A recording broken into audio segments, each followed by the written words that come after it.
So we got 19 now. Okay, well, it's up to you. If you want to start with a quick, like 30-second or so intro, everybody's who's here so far. We can do it as long as we don't have 40 people. So why don't we do that? Why don't we start with Scott? Do you want to go first? Am I the only Scott? Yeah, oh, yeah. If you want to take 30 seconds, just say who you are and what you're working on. I'm Scott. I am just working on an AI piece that I've been writing with another writer about AI and romance. So doing some writing, trying to work on some ideas really, and just connect with people. Cool. Okay. John Marine, you're next. Why?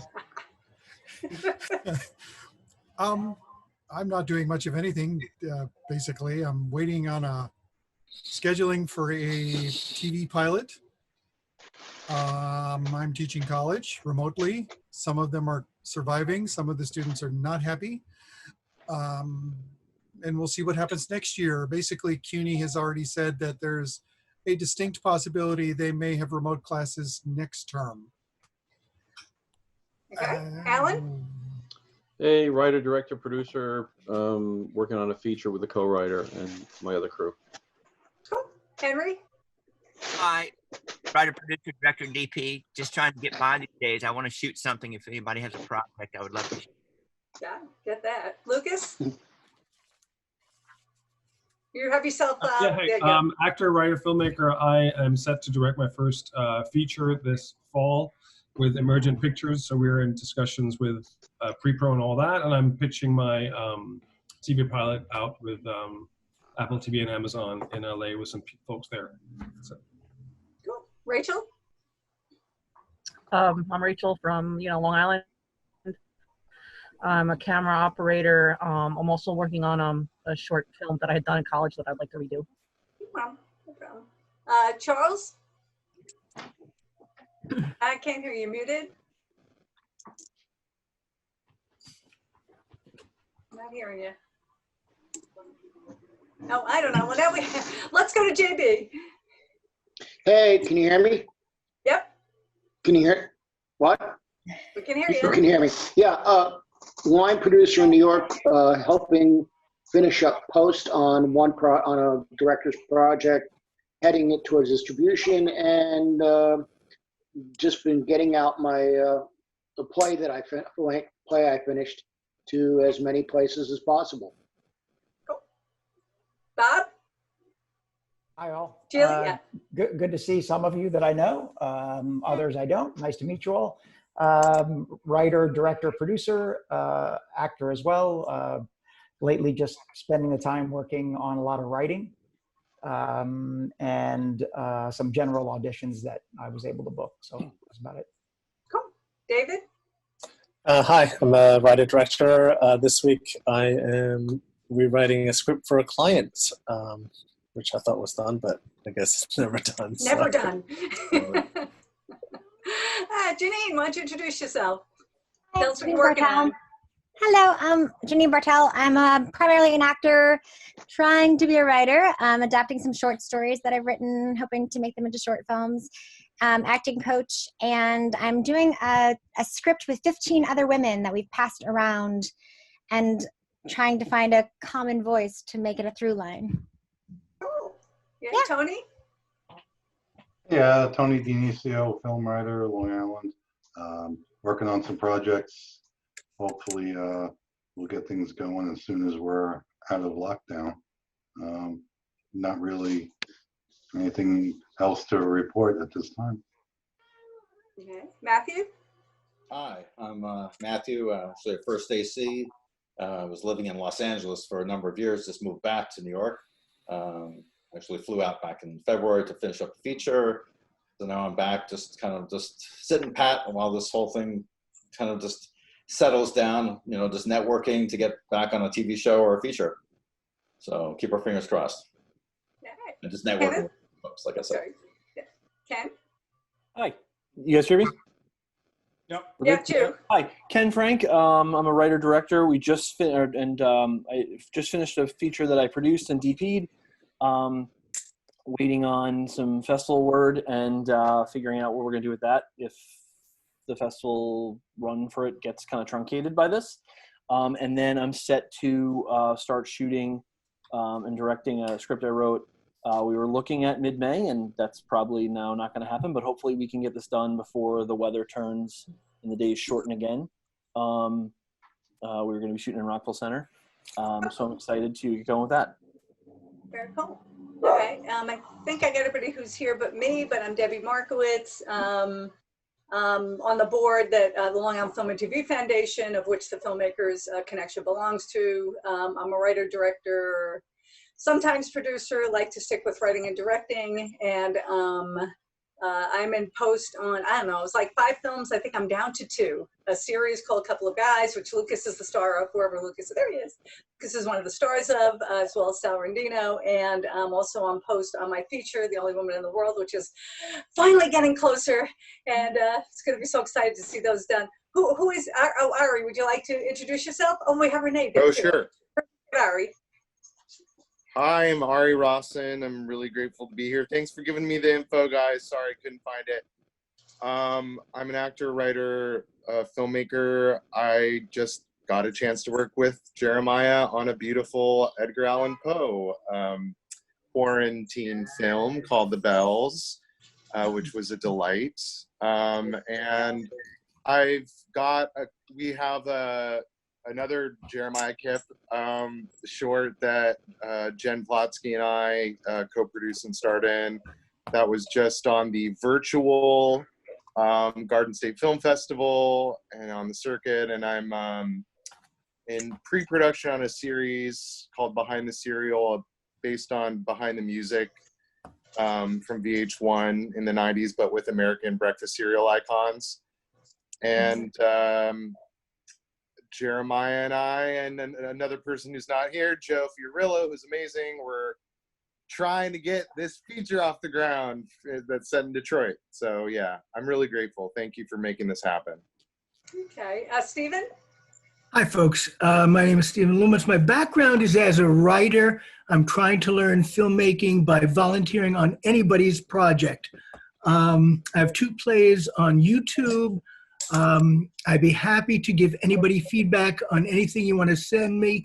As you can see, my name, my email address is my first 2 initials, SHLoomis@AOL. I'm not telling you what the H is. It's the family curse. It'll die with me.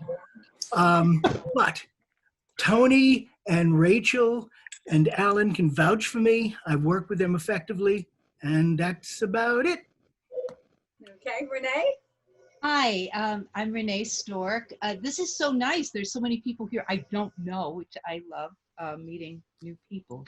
I am a director. I am an actor. I'm a writer. And I am in the middle of writing my first feature. So I'm very excited about it. It's been, I've been kind of just chipping away at it for a while, but now with this pause, I've been making a lot more progress. So. Cool. Okay. DT Sheridan. Hey, DT. I'm a writer, director, filmmaker. Currently in the middle of writing a feature script and a spec TV pilot. So trying to keep busy in the extra time that we all find ourselves being locked up. So writing as much as possible is really the biggest thing to do right now, since can't really be actually out there filming stuff. So although what I hear is Jeremiah proved that wrong, which is what we're going to hear about. So. Oh yeah. Nick? Hi, I'm Nicholas James DaGosta. I'm an actor, writer, director, and I'm working on my first feature film now, which is kind of in the beginning stages. Hopefully I could film by August. Cool. Okay, I see a Katerina and an Adam, but I don't see pictures, so I don't know what that means. You guys want to introduce yourselves? Adam? Actually, Katerina, if you want to. Hi, thank you. My name is Caterina Campagna. I am a writer, actor, director, and I just started the Her Vision Film Festival. That's happening now. So if any woman director that's on here would like to submit shorter features, 200, the first 250 submissions are absolutely free. And I'm also writing in the interim, trying to keep everything going creatively. Cool. Yeah, taking up old scripts and coming up with new ones, yes. Very cool. Manny Thank you and for, oops, sorry. We still going? Oh, I'm sorry. I was just saying thank you for allowing me to Oh, be you're here. welcome. You're welcome. Manny and Lindsay. Want to introduce yourselves? No, you don't? Silent, sore throat. Okay, never mind. Okay, Adam, do you want to introduce yourself? Or if not, we'll just go to the next screen. We have 2 screens. I'm in the middle of a few things, so I'm not going to be present on the video, but I am here. I want to say hi to Jeremiah and just introduce myself. I'm Adam Murphy. I'm an actor and a voiceover artist and a acting coach as well. So happy to be here. Okay, let me see what this next screen is. See if we lose anybody. No? Oh, we have Suzanne. Do you want to introduce yourself? Or not? Okay. I think I got everybody. Did I get everybody? All righty. So it's my pleasure to introduce you to Jeremiah Kipp. Jeremiah is a filmmaker and everybody favorite. You know, when I put his name up, people started going, I'm in. So we knew we had the right person. And we've screened a lot of his films over the years, and they're always amazing. And anyway, so Jeremiah, take it away. Well, first of all, thank you guys. It's really wonderful to see you. So many friends and so many people that I've collaborated and worked with in the past. Hello and welcome. I'm glad everyone is here. Yeah, I'm a filmmaker, and I always wanted to be ever since I was a child. I grew up in a very isolated part of Rhode Island. I grew up with my grandparents. There was a road with like 3 houses on them. And so I was pretty used to being by myself when I was a child. So during this pandemic where we all have to self-isolate, it brings back a lot of memories of having to rely on my own imagination. When I was a kid, I used to take long walks in the woods and imagine things. And here we are in this time where we're unable to get together with a crew and with a group of actors in person and make work, which is something that we all feel a very strong connection to. We all love telling stories. Stories are an important part of our lives, and we choose to tell them in this collaborative effort called filmmaking. So it's very strange to be living through a time where we are together alone. You know, here we are, all are on Zoom. You know, a month ago, I didn't even know what Zoom was. Pretty much all of us. And yet here we are. You know, so we are unable to be in a position where we can get together with our friends with a Red camera or a DSLR or any of the tools at our disposal to go make something. And I was talking to a fellow artist, a great singer-songwriter, filmmaker, performance artist named Lindsay Kipp. And Lindsay and I were talking about how to make art during this incredibly strange time, and how do we do it? You know, can we get people together in isolation? Are we able to find projects that allow us to create work from home? And you know, on social media, all these actors would be like performing monologues on their cell phones and posting them as stories, and clearly wanting so badly to do what they love doing, what matters to them, which is creating characters and sharing experience. And Lindsay and I were saying that there must be a way to find an outlet for that and an availability for that and an ability to talk to some of our friends and say, can we still create art under these conditions? Can we still collaboratively make a project under these conditions? Now, all the other stuff that I was doing, I had a feature I was going to be shooting this month, and that's pushed till They say the end of May, but who knows? You know, I'm not holding my breath for any of the films that were set for April, May, June. But I did say, you know, it's like, well, there was a project that I've wanted to do for years. I'd always wanted to get a lot of actors together and have them perform Edgar Allan Poe's The Bells. I always thought it was a great poem that could be told in a group. A producer I work with named Natasha Straley said that even during the pandemic, I'm on brand because Edgar Allan Poe is beautiful and macabre, and that's the kind of films that I choose to make. And we posted on social media saying if any actor self-tape on their cell phone and recite Edgar Allan Poe's The Bells, we'll compile it into a short film. I asked the editor of my current feature film, Slapface, which is in post. I said, Katie, would you be open to doing this? I can't pay you. You will have to do this for free. But would you be open to cutting together this weird poem where people are talking into their cell phones? And she said yes.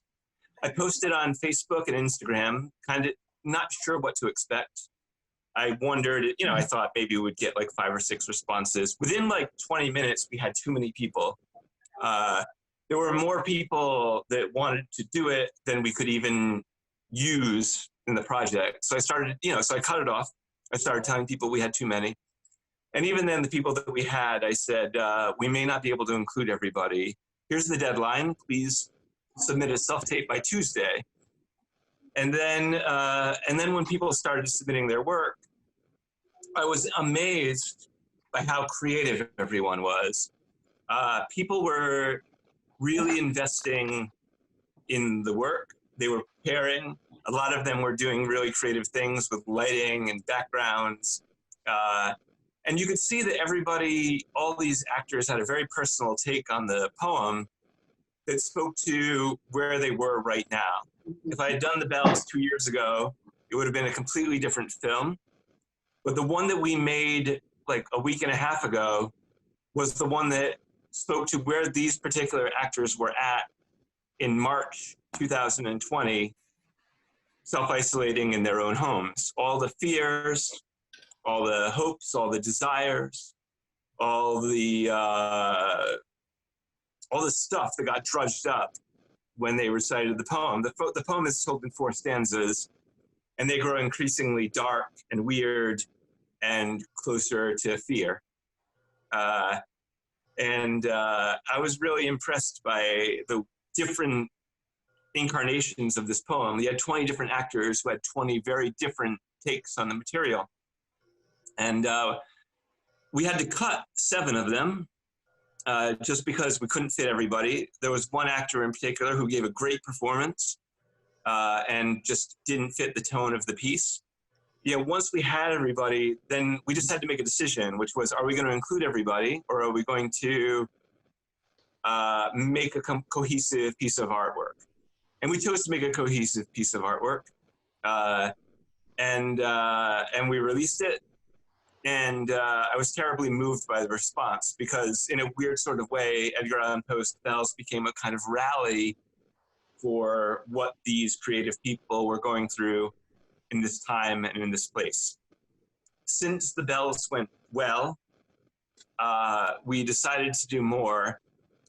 Jen Plotsky is a wonderful producer, actress, and she helped me put the Bells together. And then we decided, we talked about it and we said, where can we go from here? Because this project was really valuable to the people who participated in it, and the people who watched it seemed to enjoy it. It seemed like there was a call for this kind of work. So we created new work. We asked a playwright named Suze Nolan if she wanted to create anything. She said, are you worried about it being dark? And I said, no. There's plenty of sketch comedy that exists on, you know, on social media right now. A lot of people are telling funny stories and funny skits. That's not what I do. So if you want to go dark, that's fine with me. That was a little bit of a different scenario. That was a script that was kind of structured weirdly like a radio play. in a Rashomon-like structure. Rashomon is the great Akira Kurosawa film where there was a crime committed and like a bunch of different people all have different versions of that story. So Suze wrote a script called Jumper. We enlisted actors who were appropriate for the roles as written, and we made that film. I sent to Debra what we have. We have a picture lock, and the music is being scored by Giovanni Spinelli, who's a great composer. It's his birthday today. Happy birthday, Giovanni. So we're not able to, he's unable to complete the music in time for this. But I did send Debra the bells, and I sent her Jumper in this picture locked assembly. And maybe you guys can watch some of that work.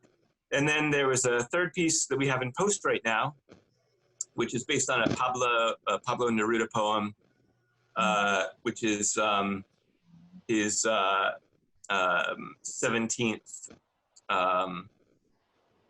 He made 100 poems. This was number 17. And we enlisted a bunch of actors to do that. That one is still in post. Unlike the Poe piece, which was clearly a rallying cry for a bunch of people, the Pablo Neruda poem was about love in all of its complexity and in all of its messiness, and it is incredibly personal. And in the edit, we've been trying to find our form with it, you know, because when Pablo Neruda wrote a poem, it was written in a very self-conscious way by him to another person. So it's a one-to-one ratio. So it's very interesting to be cutting it together with the actors that we have. We had 7 people tape and we're using 5 of them. I sent to Debra and John 2 of them, just so you can see 2 different actor interpretations of the poem, just so you can see what we're dealing with, just so you can understand in the post process what actors are submitting that contributes to something like The Bells or to Suze Nolan's Jumper.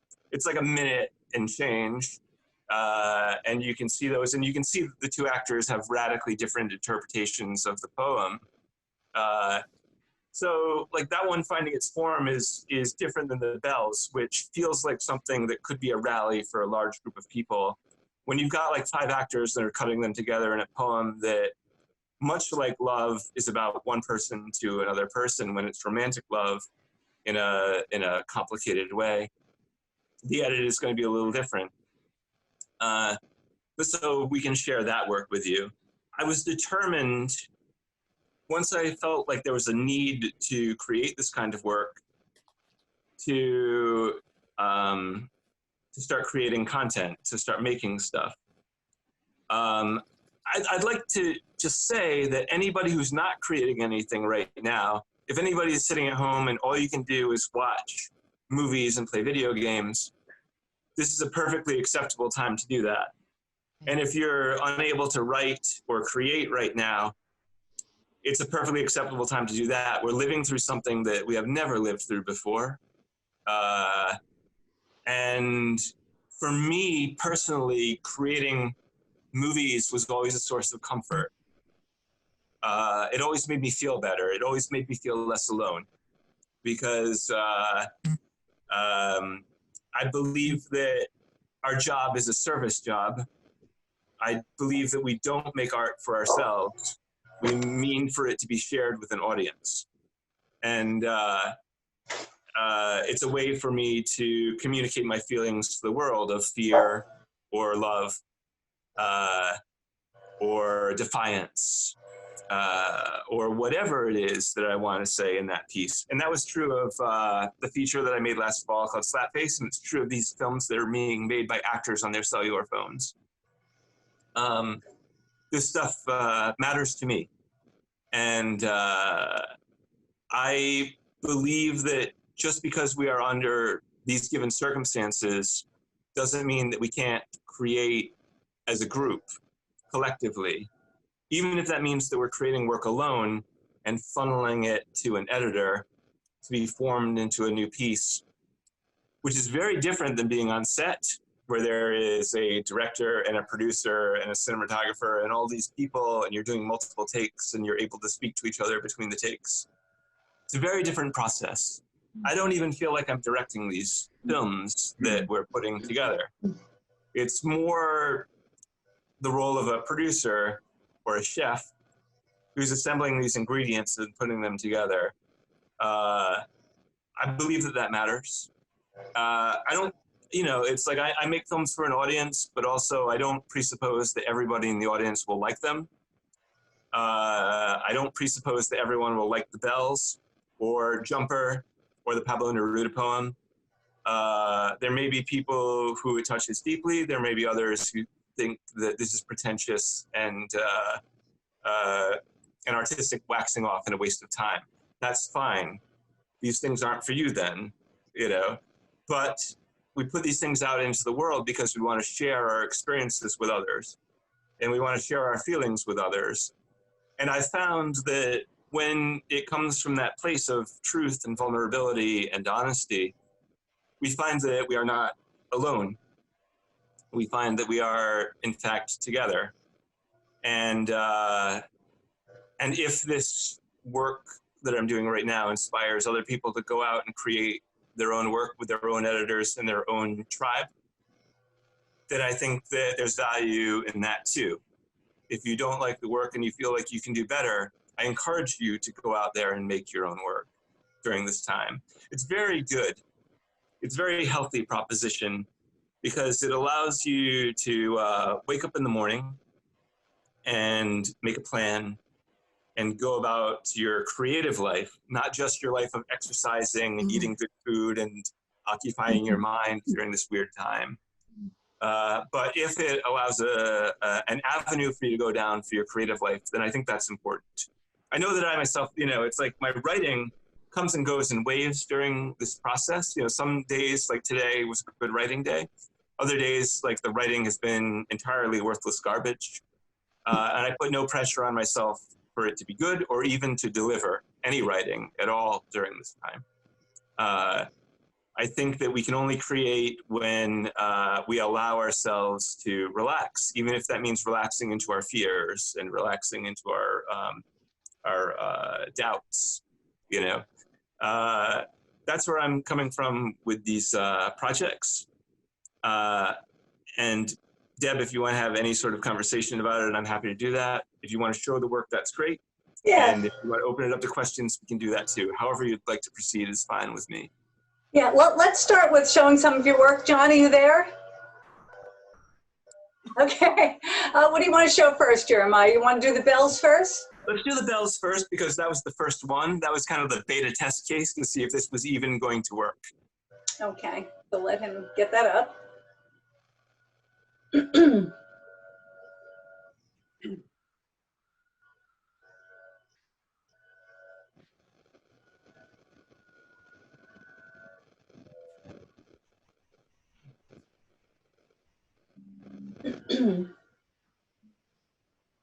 Jeremiah, can you hear me?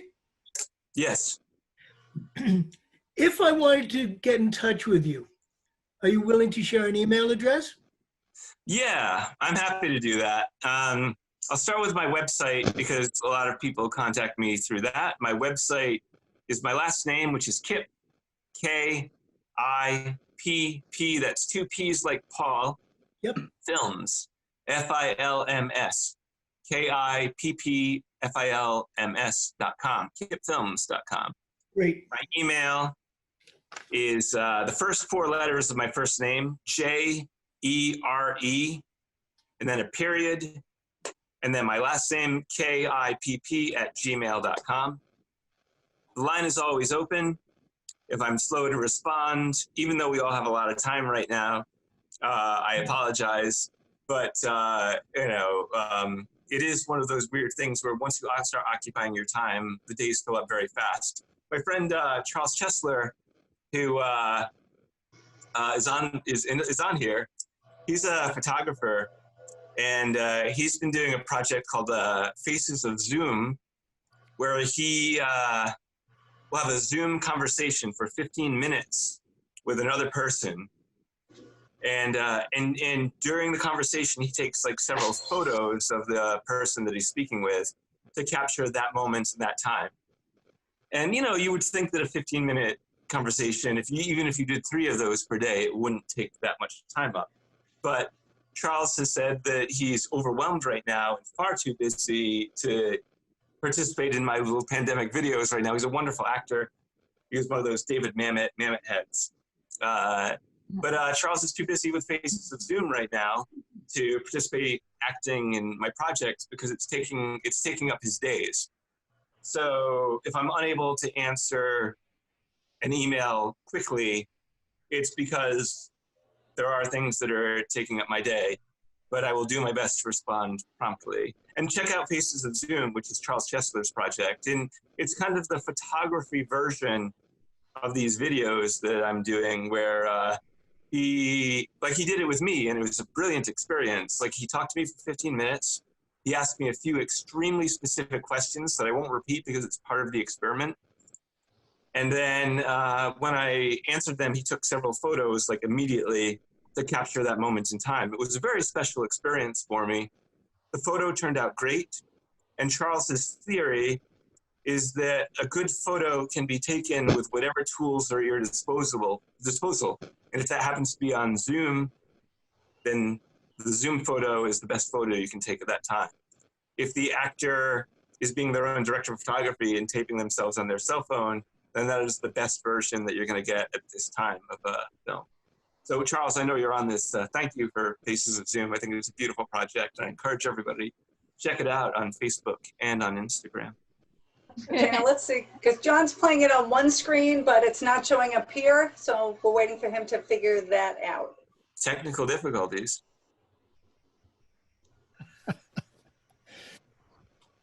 How you doing? I'm working on it. That's all right. It's got We like can 4 dance. screens in it. You know, I was at a film festival one time, and we were showing a short film of mine called Pickup, and it's 15 minutes long, and it got to minute 13, and then it froze. Here we go. Ah, okay. I'll finish the story. I think that's. Let's see. And then I want to hear that story. There we go.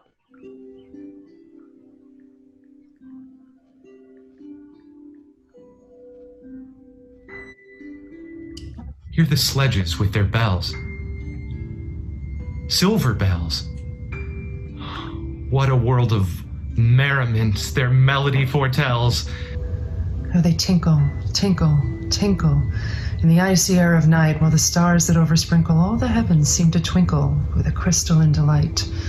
Keeping time in a sort of runic rhyme to the tintibullation that so musically wells from the bells, bells, bells, bells, bells, bells, from the jingling and the tingling of the bells. Hear the mellow wedding bells, golden bells. What a world of happiness their harmony foretells. Through the balmy air of night, how they ring out their delight. From the molten golden notes and all in tune. What a liquid ditty floats to the turtle dove that listens while she gloats on the moon. Oh, from out the sounding cells, what a gush euphony voluminously wells. How it swells, how it dwells on the future, how it tells of the rapture that impels to the swinging and the ringing of the bells, bells, bells. Of the bells, bells, bells, bells, bells, bells, bells, bells, to the rhyming and the chiming of the bells. Hear the loud alarm bells, brazen bells. What a tale of terror now their turbulency tells. In the startled ear of night, how they scream out their affright.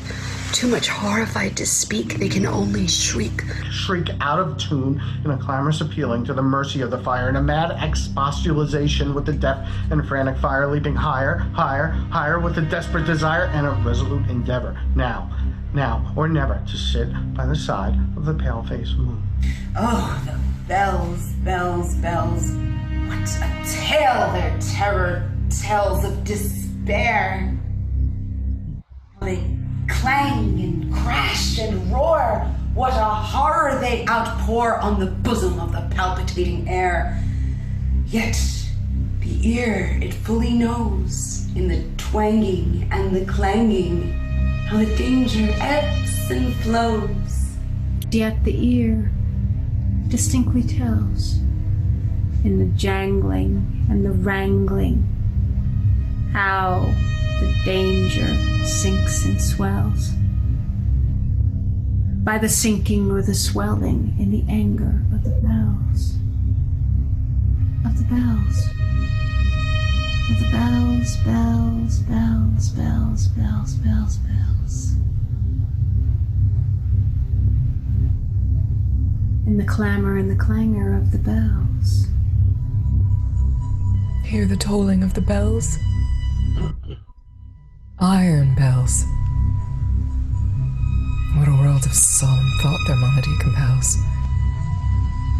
In the silence of the night, I shiver with affright at the melancholy menace of their toe. And every sound that floats from their rust within their throat is a groan. And the people, they who dwell up in the steeple, all alone, and who tolling, with that muffled monotone, feel the glowing rolling on the human heart.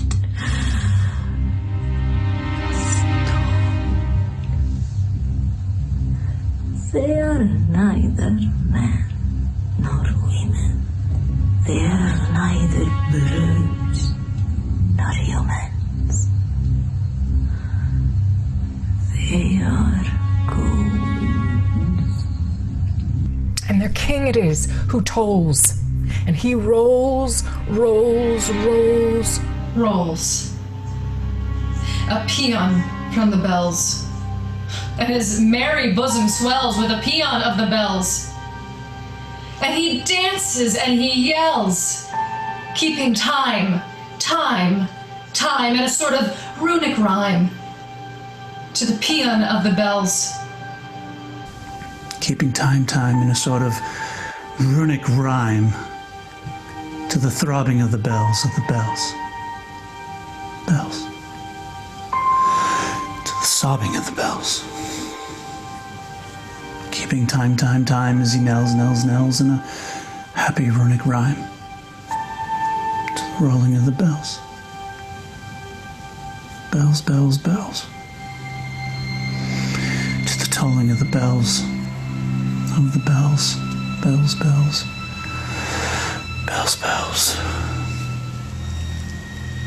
To the moaning and groaning of the bells.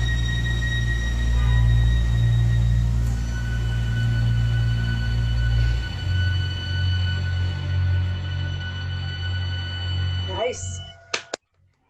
Yes. Very cool. I love Jeremiah. I love how they each have their own take on it, which is really cool looking. Yes. Yeah, it's kind of wild looking.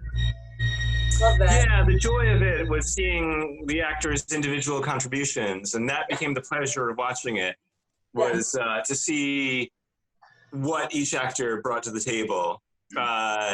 And when we were cutting stuff, often it would be they either didn't understand the poem, or the background wasn't particularly interesting, or the sound wasn't particularly good. So we had to be rather harsh about it. But I've never been afraid of being disliked. It's kind of like an audition. An actor contributes and puts in their best work, and they either get it or they don't. And I had to be merciless in that way with the Bells and with these other projects.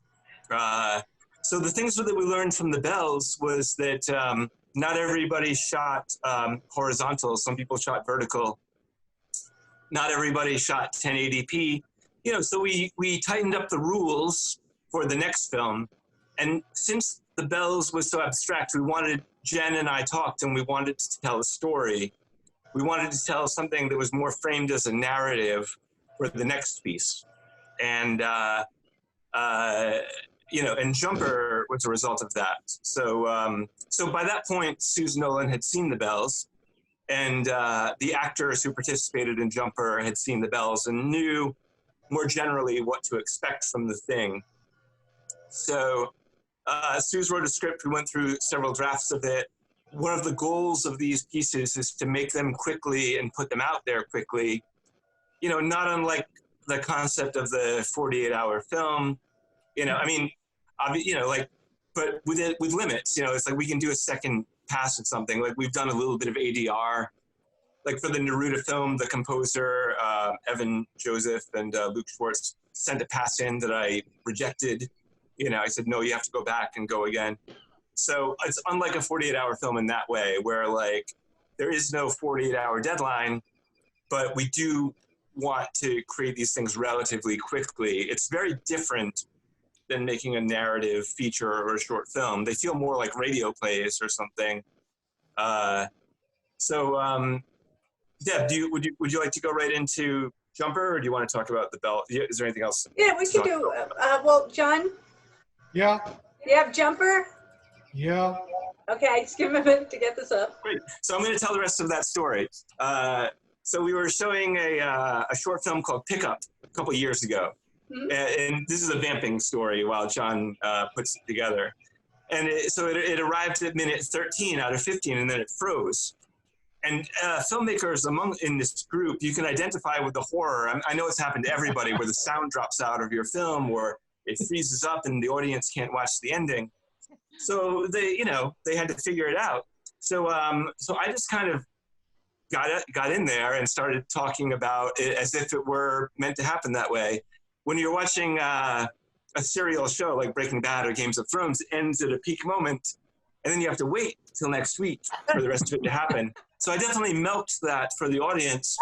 I kind of grilled them, I asked them what they thought of the movie so far, what they expected to happen, and it wound up being a really joyous experience to vamp for that. I think that when things get fucked up technically in your festival, it happens to everybody. I mean, I'm sure the festival programmers in this group can identify with the pain of it, because it just happens. It's human error.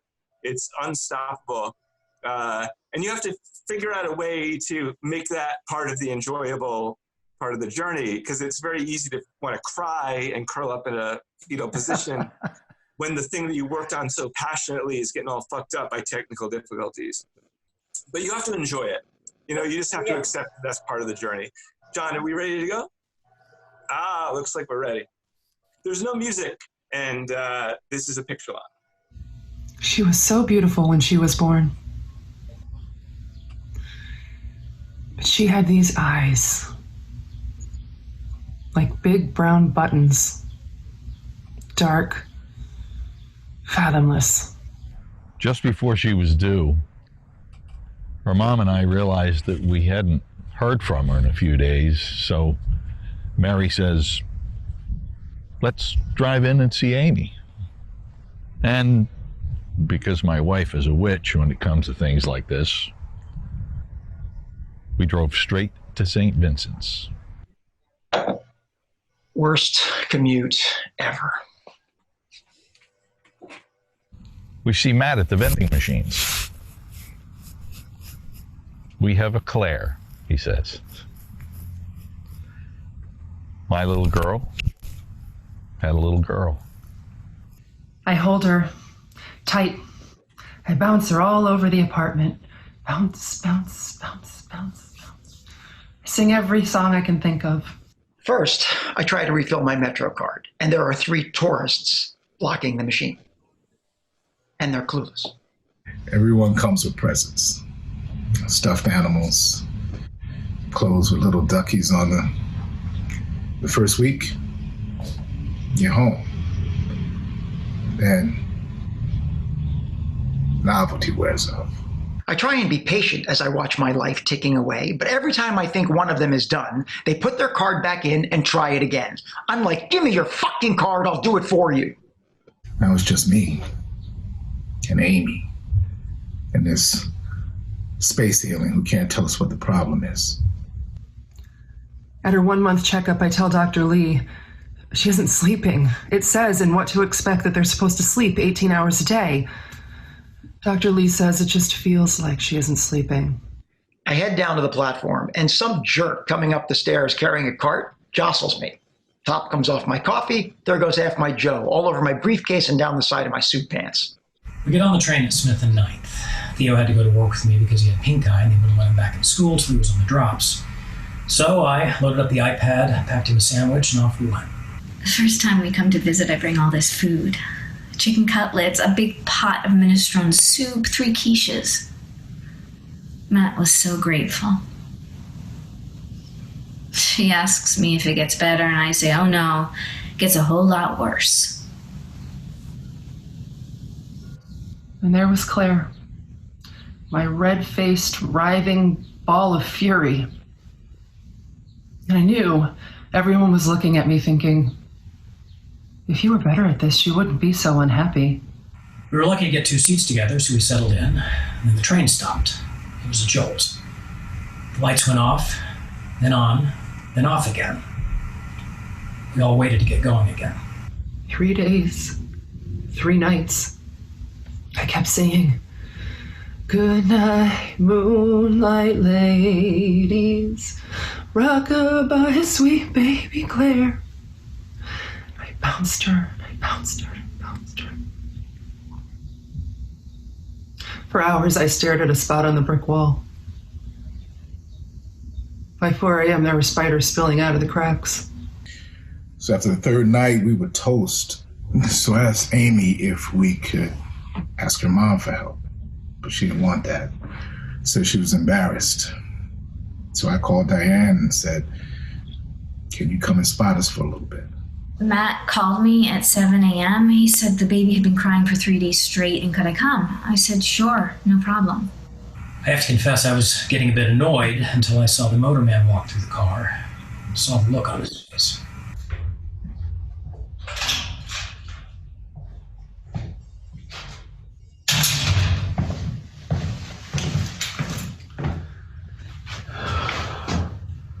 I don't want to talk about it.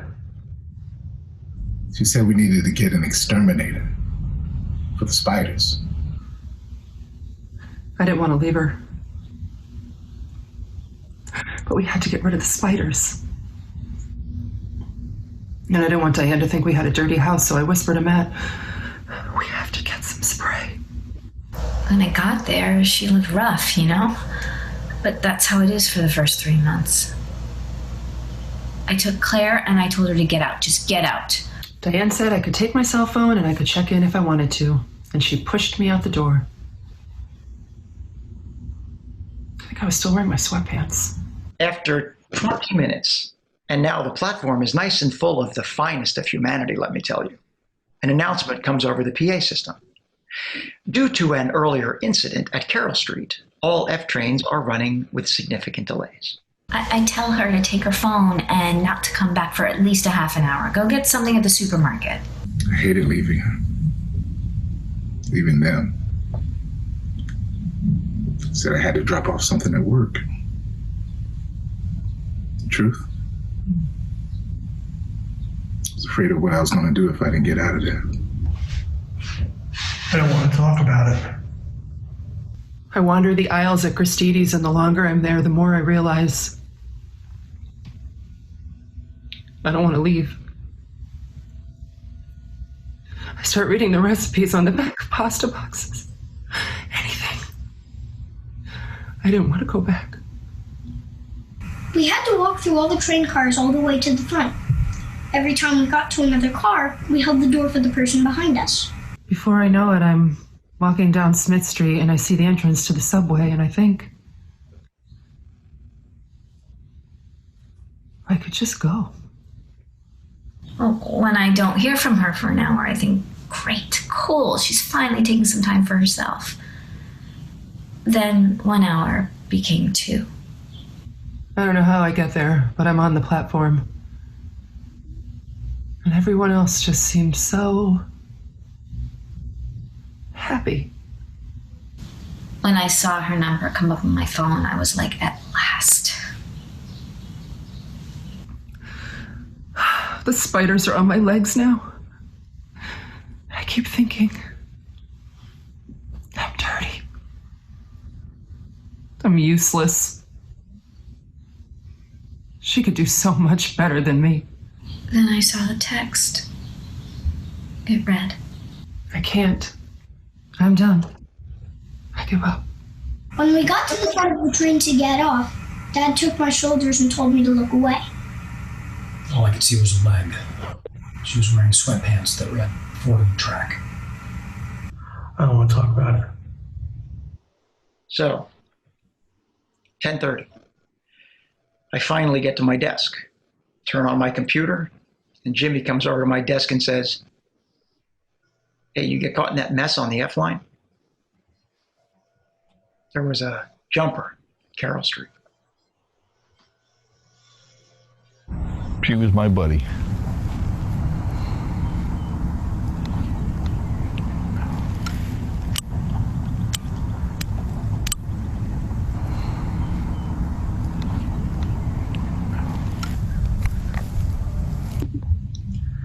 The last thing I said to her was, fine. I'll bring home some raid.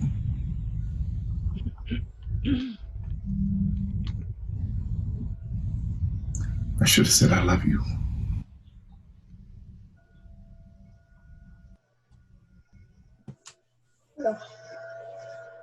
Oh my goodness, Jeremiah. Ooh. I know Renee and I at the same time went. Oh. Yeah, we after the bells, which was a little bit more of an experimental film, we did want to do a narrative. One of the other rules that we created for ourselves was that for these works and for other works that we're asking for from other writers, we don't want to specifically address the pandemic or coronavirus. We're not interested in telling stories about what's happening right here and right now. However, if we're telling a story, it's going to be informed by these places and these times. So Jumper, when Suze was thinking about what to write, she lives in Brooklyn Heights, and in her building there are many families with children that are newborns and really young, and she would be hearing them cry and the parents dealing with it, and it reminded her of her of having her child and those sleepless nights, which are a harrowing experience under the best of conditions. So when she wrote Jumper, she was lifting it from stuff that was directly around her, without specifically addressing grief, the grief of right now, and the death of right now, and the isolation and the loneliness of right now. But I thought that her piece had some ingredients that the Bells didn't have, which was a narrative progression and a tension that builds to a peak moment in the story, as you would want from any narrative.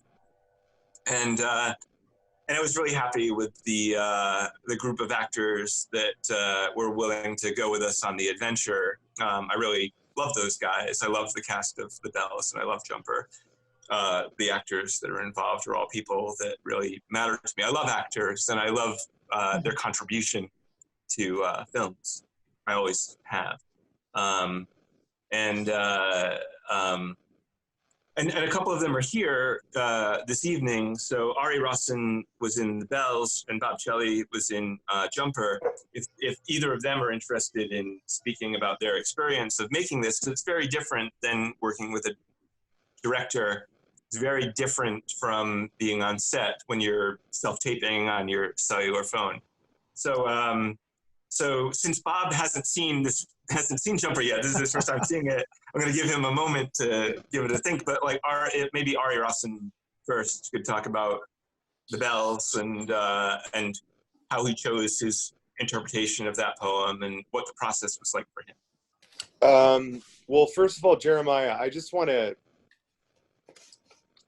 give my hats and all of the many hats that I have in my caps and whatever to you, and for just inspiring, keeping us inspired.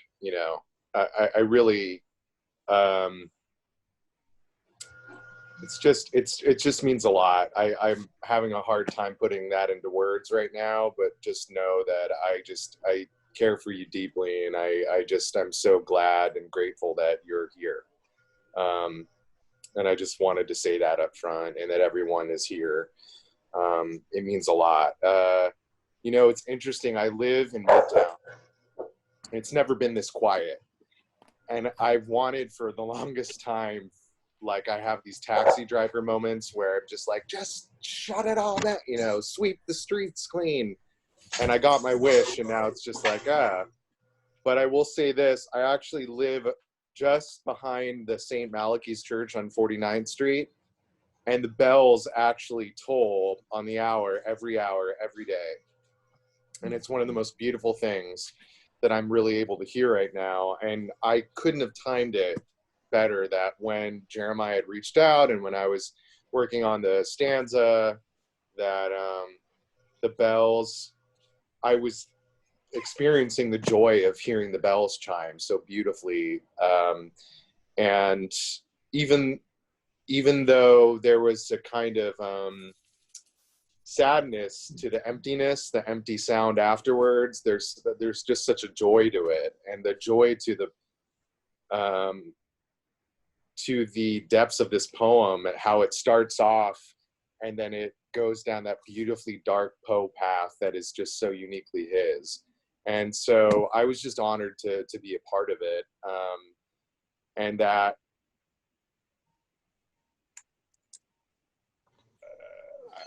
I don't know. I'm just having such a hard time putting this into words. I thought it was such a great, what a great joy to go down this path as we're all evolving our understanding of what the hell is going on in these crazy times, and to bring us all together and feel alone together.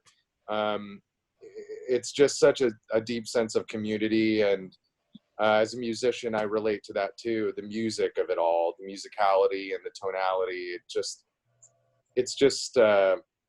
just fills my spirit with just, like I think I was saying in the first stanza, melody and harmony, you know, which are two of my core components as a human. So it's just an honor. I just really value being a part of this experience. And again, Jeremiah and Debra and everybody who's, you know, making this happen, thank you for doing this.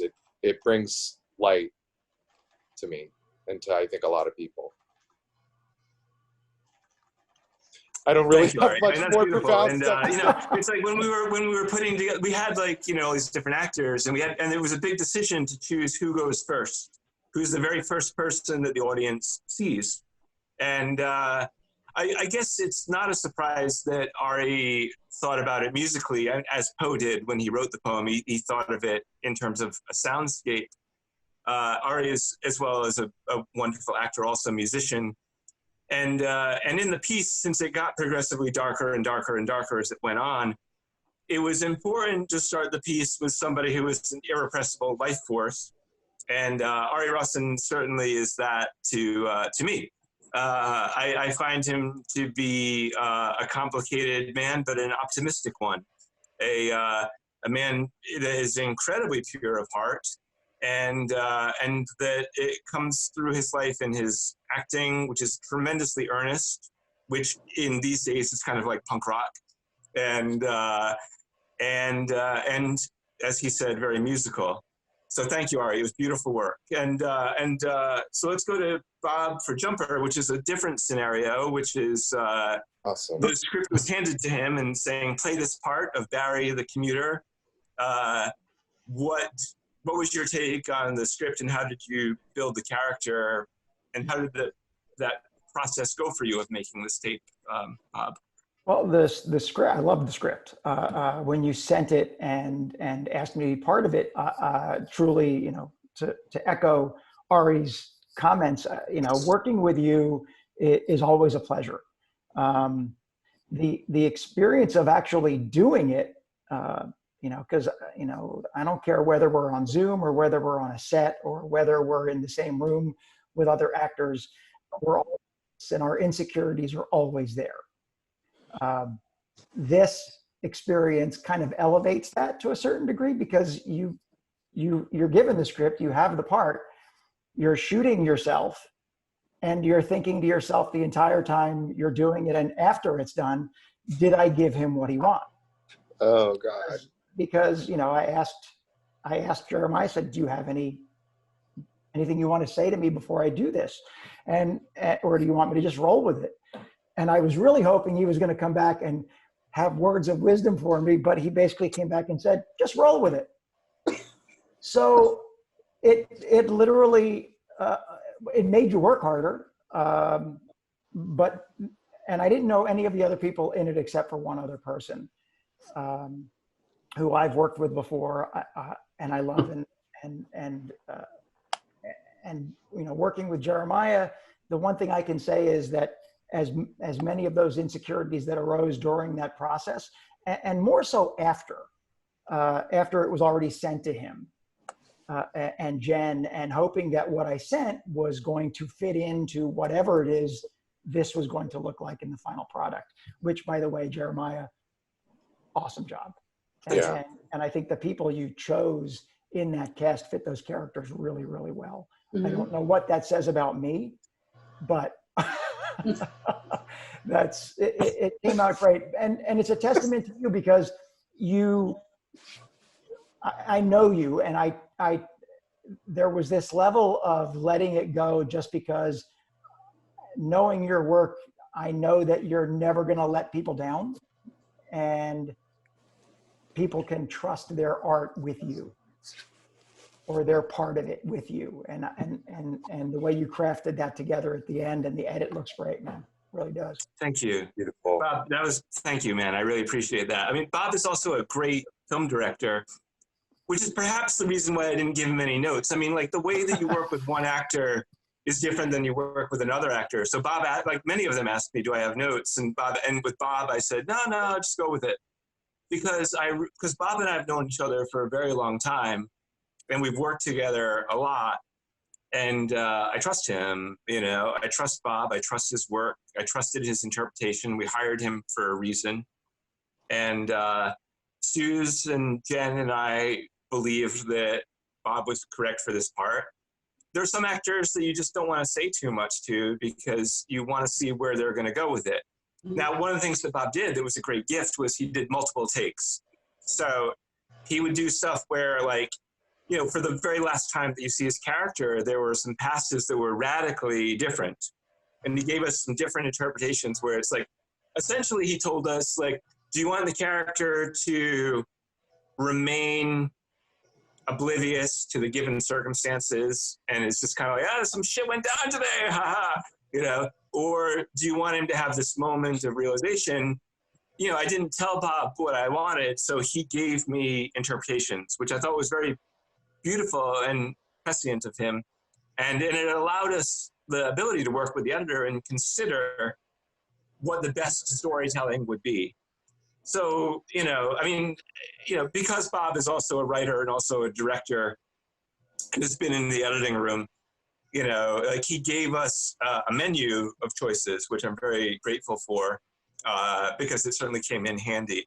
But all the actors, you know, in that scenario, like, just you know, it was a different thing than the Bells, which was what is my first best choice.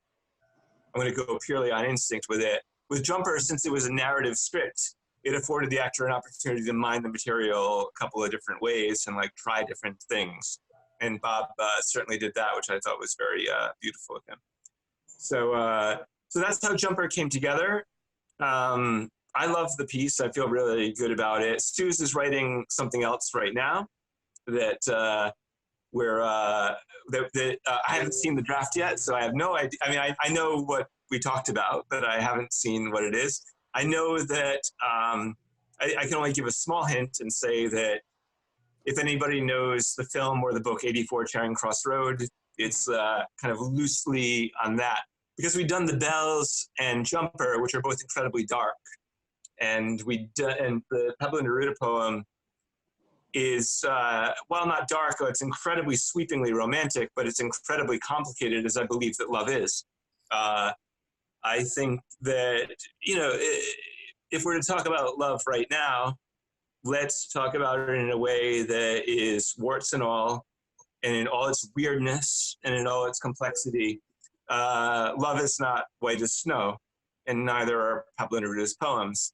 So since it's still in the edit, I didn't feel comfortable sharing it as a work in progress. I didn't want to submit a rough assembly of my work. I'm just not interested in that. You know, it's, I care very deeply about the things I present into the world. But one of the things I did want to do and talk to Debra about was like, so you see that these pieces are made of actors working in isolation, and then they're formed together into an edit. So I asked if I could share two different interpretations of the Pablo Neruda poem, Stanza 17, which is my favorite Pablo Neruda poem. So there are two of them. And John, if you want to start getting them ready, perhaps we could show Lucas Hassel's first. So it was very similar to the Bells, where because there were many actors who were not able to participate in the Bells for all sorts of different reasons, I went to other actors who I really love and admire, and I said, let's do this Pablo Neruda poem next, and Lucas Hassel was up first. So let's take a look. I do not love you as if you were a salt rose or topaz or the arrow of carnations the fire shoots off. I love you as certain dark things are to be loved, in secret, between the shadow and the soul. I love you as that plant that never blooms but carries in itself the hidden light of flowers. Thanks to your love, a certain solid fragrance risen from the earth lives darkly in my body. I love you without knowing how or when or from where. I love you straightforwardly, without complexities or pride. So I love because I know of no other way than this. I does not exist, nor you. So close that your hand on my chest is my hand. So close that your eyes close as I fall asleep.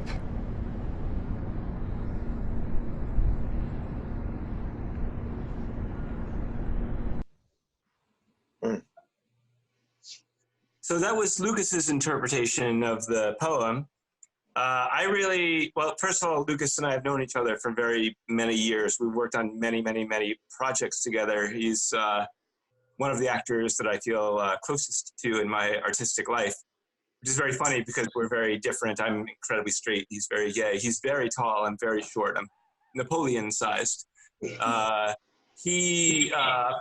the thing that really matters to me in our artistic relationship is that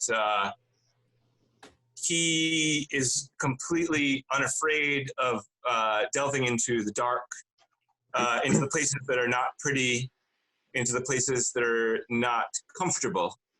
And with the Pablo Neruda poems, there's such a temptation to go right into the voluptuousness of the language because he uses such sensual imagery, and it's one of the most beautiful things that I've ever read, which creates a trap.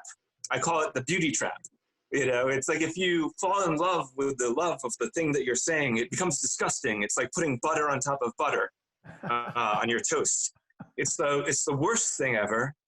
And I was really, you know, when I asked Lucas to do it, I knew that he would never fall into false sentimentality and bullshit. Like that sort of stuff is stuff that he's allergic to. I did wonder if he was going to take it seriously. I was wondering if he would read the poem and think this was a sentimental pile of shit. But but then I think he adjusted accordingly. And I do love Lucas very much because he made artistic choices that felt very correct. You know, he shot it at twilight in blue hour. The sky is that really specific blue that only happens right before nighttime. And he knew that there was a specific light hitting the buildings behind him. And then he played the text without any shred of sentimentality, which I think is that thing that allows me, the viewer, to feel close to him. He allows me that distance that I feel like I need in my love life to connect. You can only see someone whole when you see them against the entire sky. So Lucas, also like Bob, is a film director, and he gave us a wonderful setup. He created something that reminded me. I called up Lindsay Catt, who was the person that I that hatched this scheme with me. And I said, this is why Lucas is the actor for me, is because, in many ways we're very different, but in our artistic lives, the points connect. And I felt like he found a way into the Pablo Neruda poem that spoke to my heart and spoke to the truth of the poem the way that I see it. So also, it's weird editing that poem because I feel like Pablo Neruda was writing to one person. He wasn't writing to a group of people. And the minute you start editing 5 different performances together, it becomes a different thing. And I do wonder, after I put out the piece where it combines the actors, the way that you saw in The Bells and Jumper, I do feel like the poem is better represented by seeing it as you guys just saw it, where it's one actor talking to you specifically, and that's it. No bells, no whistles, no ribbons, no bows, no nothing. Just the actor's relationship with the viewer, and that's all. There's one other interpretation that there are many other actors. I didn't want to show them all, but Jimmy Pravasilis is a wonderful actor who had a very specific take on it. I'll talk about it after we watch Jimmy's clip, if we could bring that up.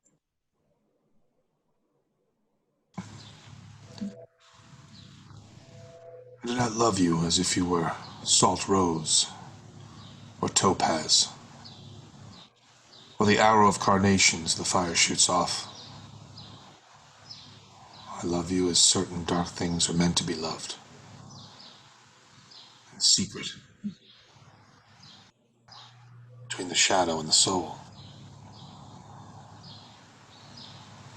I love you as the plant that never blooms but carries in itself the light of hidden flowers. Thanks to your love, a certain solid fragrance risen from the earth lives darkly in my body.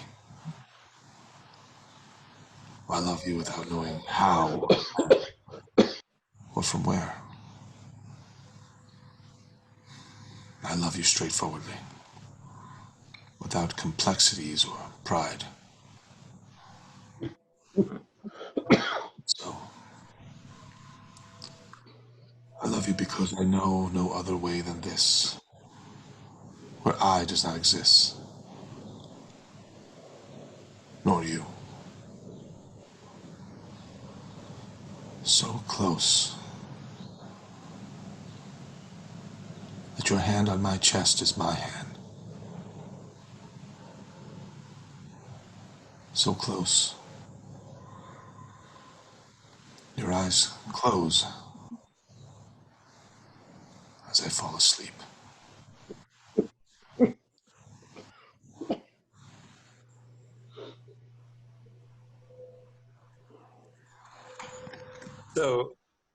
So Jimmy was dealing with something quite different than Lucas. I asked Jimmy to do it because Jimmy and I haven't worked together before, but he does a lot of films. A lot of folks in the East Coast filmmaking community have worked with Jimmy, and Jimmy and I have always been talking. He's one of those guys where it's like, oh, Jeremiah, we got to work together on something. Oh my God, give me something. I want to work with you. Every time I see him. And so now this fucked up incident happened there where we're living this horror. And I did ask Jimmy to be in the bells. He wasn't able to do it at that time. And then he saw the bells and wanted very badly to do this. Now, what he and I did not know before he gave his contribution was that a couple things were going on. He was questioning what is the role of the actor in this place and this time, you know, where everything, all meaning for so much of our lives seemingly is decimated. What does it mean to be an actor now under these circumstances, you know? Like, do I even want to be an actor? What value is there in being an actor? And not long before he taped, a friend of his died of the coronavirus. Olin Montgomery was a great artist, a great person in the acting community, a great person in the New York art community. Older guy, inspirational force. A lot of those people are dying right now. And their lives really matter, and their lives have touched us. And Olin died, like, I believe it was like 30 minutes before Jimmy decided to tape. And Jimmy was dealing with all of his stuff. And he said, I think I'm going to do the Pablo Neruda poem now as a gesture to Olin Montgomery. I'm going to say it as if I'm saying it to him. And he did 3 takes, and the first one he did just up against the wall, but then he did 2 more by the window, which seemed more appropriate to what he was connecting with for that particular poem. He was expressing love to somebody who was gone, and the love in the poem talks about uncomplicated love and all the mysteries of love. And there's no greater mystery in our lives than the mystery of death and the loss of a loved one. And I thought it showed great artistic integrity and courage for Jimmy to choose that as his interpretation. It allowed him to use art as a way to channel his feelings into something. You know, now there is such a thing as art therapy, which I don't think necessarily constitutes, creative work that you want to share in front of an audience. But in this particular case, since these poems were about right here, right now, these videos are about right here, right now, that was how Jimmy chose to do it.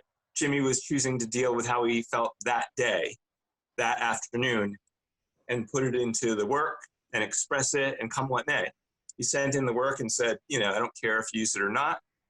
I mean, I tell all the actors who do these things now that you might not get included. But you know, you could feel the depth of feeling in Jimmy's work, and I think that it, for me, answers Jimmy's question about the value of an actor, because whether you're playing Hamlet or whether you're playing a brand new character in Jumper that is just something that we decided to put out into the world, or whether you're Jimmy reading a Pablo Neruda poem about your fallen friend. I believe that the arts do matter. I believe that the arts can make, you know, a frame around uncertain times. And I know that when I was facing things as a child that made me incredibly uncomfortable, my grandfather would tell me, just imagine putting a frame around the thing. I don't think people become directors because they have a lack of control issues. You know, I think that putting a frame around something and presenting it to an audience has great value, because that is the thing that you are sharing.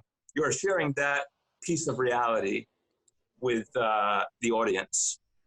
And Jimmy, in his own way, was sharing a piece of reality with you guys tonight. And so that was, I thought, a beautiful effort by Jimmy, who's not here, but Lucas Hassel is. Lucas, you got the mission to do the Pablo Neruda poem, and how did you, like, how do you, I don't think I've ever asked, like, how do you prepare for anything? Like, you know, like, what was your process of learning the poem, and when you did it, like, what was your experience like? Well, First of all, I just want to point out how incredibly inspiring it has been to see the scope of your work, Jeremiah. I mean, a lot of people know you as sort of the horror guy and blah, blah, blah, blah. And you have such a scope of emotion within you. It goes from the super dark to the incredibly sweet to the incredibly kind. And I think that really comes through in the work we've even just seen tonight, the little bits we've seen here. So incredibly inspiring.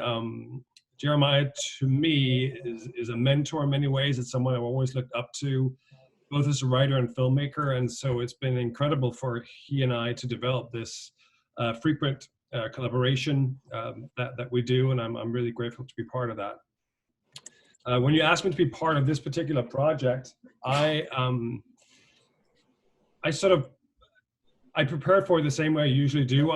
The first read I have of any piece is gold to me, because what I instinctually get from the first read is something I never quite want to sort of get rid of. I take note of it, and then of course I can work on the piece later on and figure out different layers. But that initial gut reaction that I get to a piece, I think, is incredibly valuable.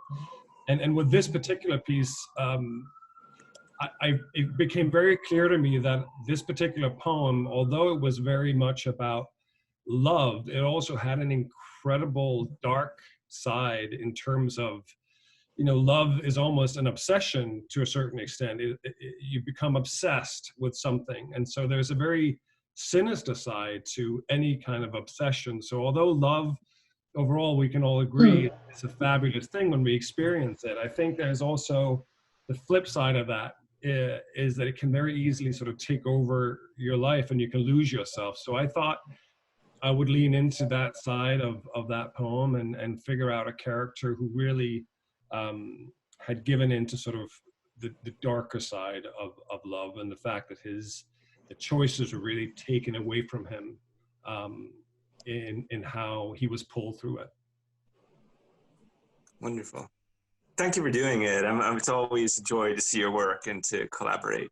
Oh, thanks for having me, yeah. So yeah, we have we're in the middle of self-taping for one other one right now, which is another poetry film, which is a Dylan Thomas poem. Several actors that we didn't use in the Bells and Jumper in the Neruda poem are participating in that one. And Susan Nolan is writing one. A couple of other writers are like hatching some ideas. So as long as this pandemic continues, I plan on continuing to make this kind of work and experimenting with the form. You know, it's like, so now that we know a little bit about what we can do, where are the ways that we can bend those rules, where are some ways that we can continue to make this malleable and interesting for potential viewers and ourselves. The minute that it becomes not interesting to do anymore is the time that I will stop. And if this is something that continues to bring myself and the people I'm working with pleasure while we're living in these crazy times, I will continue. But this is my avenue. This is my way of like creating art during these crazy times. It's very different than directing films, which is the thing that I love doing more than anything else. But it is a way to use my my colleagues, my friends, the people I care about, and collectively create together and alone. So Deb, I don't know how you'd like to proceed from here. If there are questions or. Does anybody in the room have questions? You raise your hand if not. No, that's, I mean, you got me thinking, okay, what can I do? Can I do something with an episode, A Couple of Guys this way? You probably can. Because we have like 2 3/4 episodes and we need 1 more quarter, but we can't film it yet. Luckily, it takes place 6 months after the shots before, so that's okay. Maybe I'm really psychic, The good thing about doing it this way is that it's relatively cheap. Right? The good way of doing it this way is whenever you record, it's not expensive. Right. It's very cool. It's very inspirational that you're finding a way to do things and include people and work with people, because it's this weird thing right now because we all have this time, and a lot of us are just going, I did 2 things today, I'm finished, you know. It's just it's very odd. Like I haven't written probably now in about 3 months, which is the longest I haven't written, but I'm also getting films out of post, which at least I'm doing something there. But it's just like, I don't want to. That makes sense. It's weird, you know, but I'm not upset about it because I know once I start, it's just going to take off, but I just don't want to, you know. It's the weirdest thing.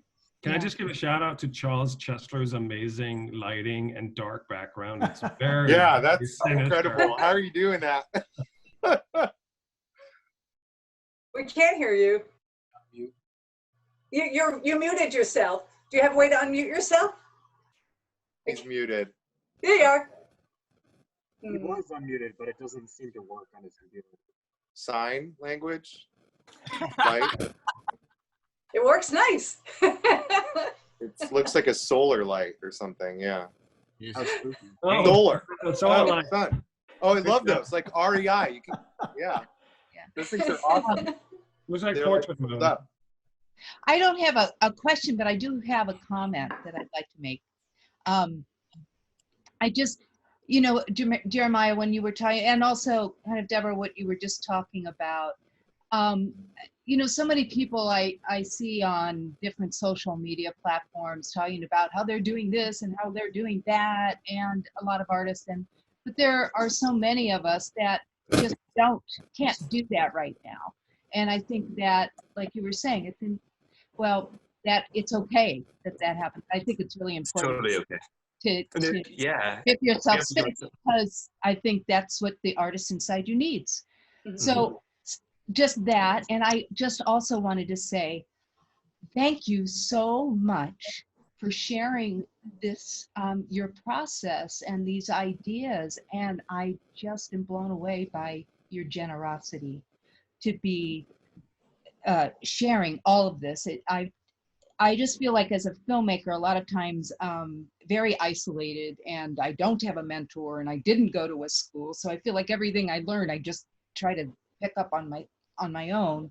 So just to have you step out like this and offer so much, it just is very meaningful to me. So I just want to say thank you so much. And Debra, thank you so much for putting this. No, you're welcome.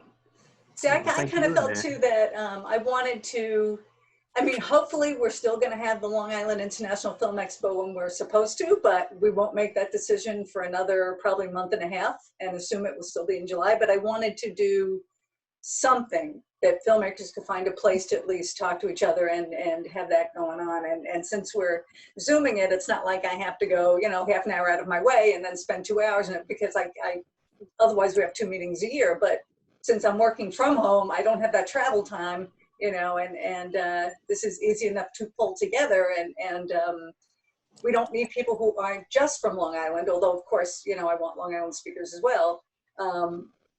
That would give us a place to come together and talk and share and show some of your work, and give people something who maybe aren't on the fast track like I usually am. And it's weird for me to not be, but it's okay. You know, like you said, like Renee was, it's okay not to be. I'm doing other things, and I'm not that concerned about it because I feel like I'm waiting for something, if that makes sense. It's a weird thing. Like before this all happened, the month before, I kept telling John, there's something heavy out there. I feel it. I don't know what it is, but there's something heavy out there. And my friends felt the same way. And then when it happens, like, oh, boom, crap, that's it. Mm-hmm. You know, but it's like we knew something was coming and we didn't know what. So it's okay to kind of sit there and watch it go around, and maybe the next episode of Couple of Guys starts just as this beginning. And just a couple of comments, not heavy on it, but just because that's what life's going to be about. And we can't do the next episode because we don't know what it's going to be like after. You know, we just don't know. So maybe that's part of why I'm not running with that, and we can't film, of course. But, you know, I'm trusting that what is supposed to happen is going to be what happens and needed to happen. Because if this happened 4 years ago and I was supposed to do it, it would have sucked. Now I love it. Now it's my favorite thing I've ever done, you know, so you kind of got to trust in that. Yeah. Also, a quick shout out to John for arranging the technical parts of this. Thanks, John. You're black. Yeah, seriously. Thank you, John. There you go. come back with your mask. Come back, come back. Is Nick Candido on? I didn't see him when we started this, but if Nick is here, I'm here. If Nick is here, he's the producer and the editor of the Dylan Thomas poem that we're doing next. So beautiful. I don't think he was on at the beginning of this, but Nick, if you want to introduce yourself. Nick and I were putting together a Western in an old Western town in Pennsylvania with a fellow named Larry Milon. We had horses, and costumes, and guns, and all this stuff.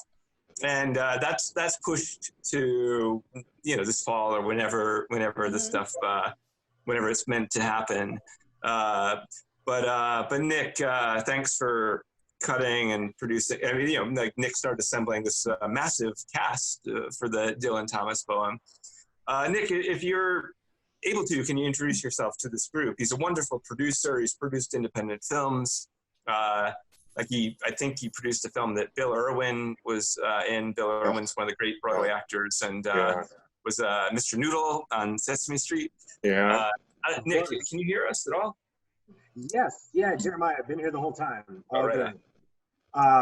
Yes, so I'm producing with Jeremiah Do Not Go Quietly Into the Dark, Into the Night by Dylan Thomas, famous poem, fantastic piece. It's going to be very much in the same vein as The Bells. I'm also editing it, which is a new COVID-19 skill that I've just sort of picked up. I used to edit things in high school, and we needed a campaign video for Driven, which is that Western piece that we're creating. And I was like, why hire someone? All I do is hire people. I should just make it. So I just sat down with Da Vinci and tried to figure it out. I'm okay at it now.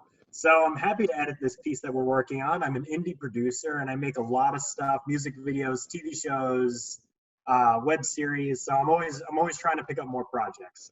Happy to be working with Jeremiah. I've known him for years and I can't wait to dive into this poetry piece.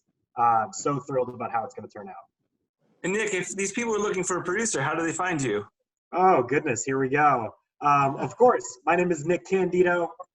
It's very easy. nickcandido.com or nick@nickcandido.com is my email. So it's all me, full name. You can even watch some of my earlier projects that didn't get into more formal distribution, all on the website. So happy to do that. And lastly, just as a slight aside, I've also picked up film reviewing. So if anyone has an indie project that they're looking to gain more traction, I've been reviewing projects as well. So I'd love to collaborate with everyone in this room and wish I spoke up when there were like twice the people. Jesus. My dog scared me. Like, Jesus. Better your dog. Yeah. She's a rescue we got about 3 months ago, and she's the sweetest thing in the world and also kind of a little psychotic. So she's a terrier breed, probably some bulldog, probably some pit, probably some like everything. And she's very different than every other dog we've ever had. Very, very Rescues smart. are the best. She's a lot of fun. She's hilarious. She also just doesn't have a sense of humor. So we think it's hilarious. We got to be careful she doesn't kill us in our sleep. So it's, but she's okay. She's a good girl. But she barks and I'm not used to it. Okay. I just wanted to say thank you so much. Forgive the sound because my daughter is being entertained by a show in the next room. But I just wanted to say this has been so inspiring. I think it's right. You go through the days where you don't want to do anything at all and the days where you feel really inspired to create and yet a little frustrated by the inability to create. And this has just opened my mind to so many different thoughts of like, there are so many ways we can do it if we just open our mind a little bit to the process. And so thank you so much. I've been watching you and we've been entangled with many communities for a long time. So I hope to get to work with all of you as well.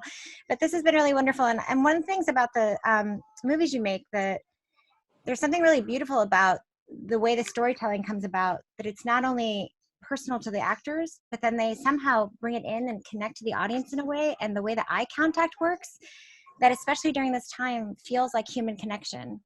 And I felt so incredibly moved by all of the pieces in very different ways, but the way somehow they've and it's the way it's brought together, and you just bring people into the soul of the piece. And so that feels like connection that we can't get in any other way right now. So I just really appreciate that. And Debra, thank you for putting this together for us.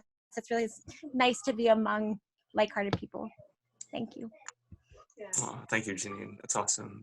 Yeah, I want to piggyback off all that too, and just say that this has been such a pleasure to be able to sit with like-minded people. I think they say loneliness is not a lack of people, it's an inability to discuss ideas that are important to you.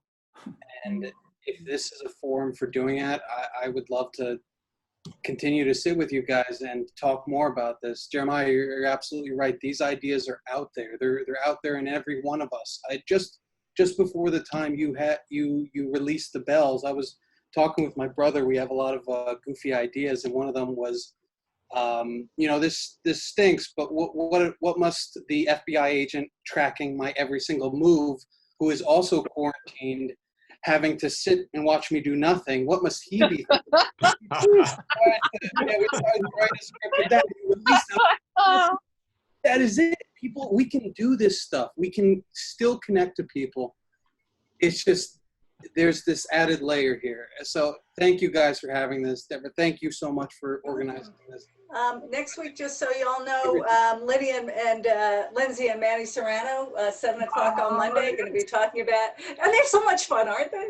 I love they're going to be those talking about the horror films that they do, and they're a fun couple, and Manny is so freaking smart, and Lindsay as well. So I'll be sending out something for them, and I have a few other people lined up, so, so it's, I thank you so much, Jeremiah, for, coming out and doing this for us, for coming up and doing this for us. It's pretty freaking awesome. And thank you, everybody, for coming. Thank you so much, everybody. Thank you, guys. Really appreciate it. Thanks for all the kind words. This was so Good night, awesome. everybody. Bye, everyone. Jeremiah, talk soon. Talk soon. Yeah, Nick, we got a project to make. Good night, everybody. Thank you so much. Okay. Thank you. Thank you. Well, don't forget to Thank moisturize you. your hands. Moisturize your hands, too. True, moisturizer's good. All right, on that note, folks. Bye.